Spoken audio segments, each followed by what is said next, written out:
Habari ya wakati huu. Kwa majina naitwa Jackson Andrew Daniel. Karibu tena kwenye Reborn Series. Katika siku ya leo tutakuwa na mada bomba na mada nzuri yenye kitu kinachosema maeneo matano muhimu ambayo ningekushauri uweze kuwekeza ili kuweza kufanikisha mambo yako katika mwaka 2026 lakini pia na miaka mingine mbeleni.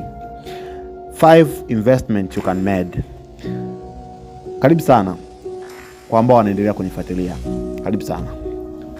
Leo nataka tuzungumze jambo ambalo linaweza kubadilisha maisha yako bila kujua una shilingi 1,000 ama una shilingi milioni 1. Mada yangu nzuri ni muhimu wa uwekezaji ama the biggest investment, 5 biggest investment.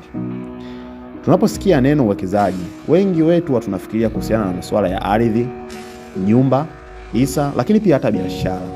Lakini ukweli ni huu, uwekezaji mkubwa kuliko wote si ule unaofanya kwenye vitu, bali ni ule unaofanya kwako ndani binafsi. Mwekezaji mmoja maarufu sana, Warren Buffett, aliwahi kusema, the most important investment you can make is in yourself. Hicho ndicho nataka kukijadili siku ya leo. Jambo la kwanza, wekeza kwenye ujuzi. Skills building. Hakuna kitu kinacholipa sana kama maarifa. Fedha zinaweza kuibiwa. Biashara kuna wakati inafilisika. Lakini ujuzi uliojifunza mara nyingi huaga unabaki ndani yako. Mwanzilishi wa kampuni ya Alibaba, Jack Ma, aliwahi kusema, help young people, help small people, because small people will be big. Jack Ma mwenyewe hakuwa tajiri alipoanza.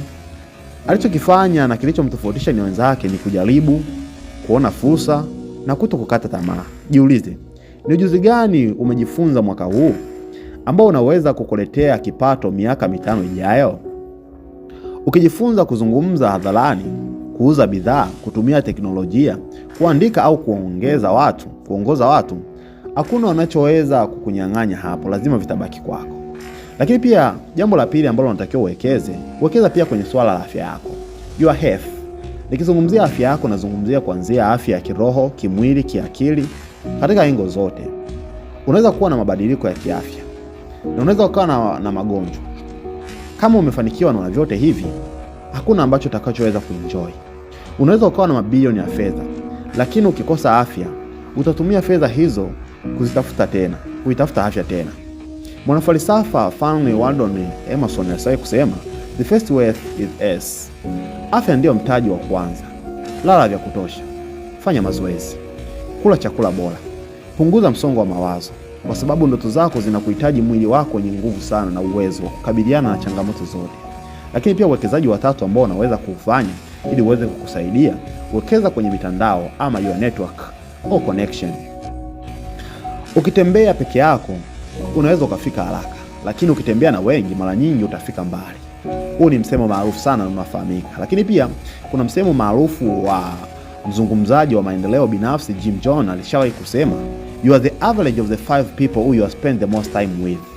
Marafiki zako wana uwezo wa kuwa daraja la mafanikio yako au ukuta unaokuzuia. Jiulize, watu ninaokaa nao karibu siku zote na wanaonizunguka, je, wanakupatia maarifa au wanakupotezea muda? Mtandao mzuri wa watu unaweza kukufungulia milango ambayo pia hata elimu ingeshindwa kukufungulia. Wekeza kwenye watu, tafuta watu, jitolee. Lakini pia uwekezaji mwingine na wa 4 ni wekeza kwenye muda. Kila mtu duniani ana masaa 24. Maskini ana masaa 24, tajiri ana masaa 24. Tofauti si muda, tofauti ni matumizi ya muda.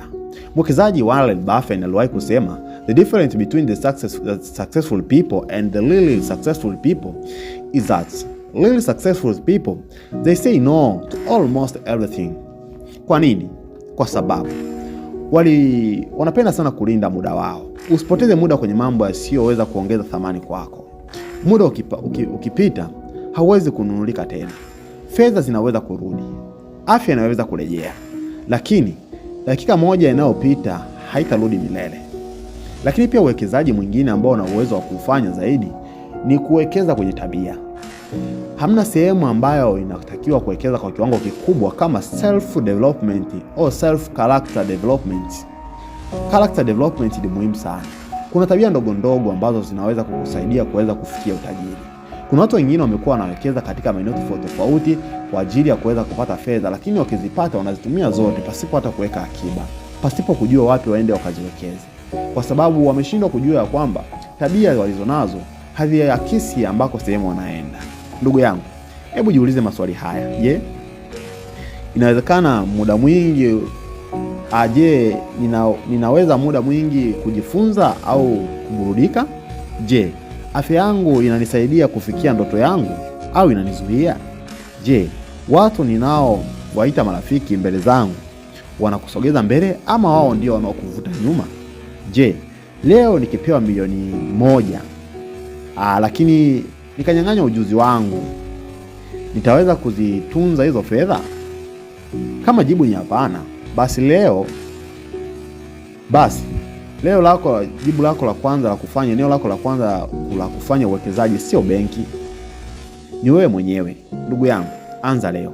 Jifunze kitu kipya. Linda afya yako. Chagua watu sahihi. Heshimu muda wako, kwa sababu uwekezaji huu huweza kukufanya kuwa wa thamani. Na nitamaliza kwa maneno ambayo alishawahi kusema Benjamin Franklin, akasema, an investment is knowledge pays the best investment. Leo ni kuache na swali moja tu.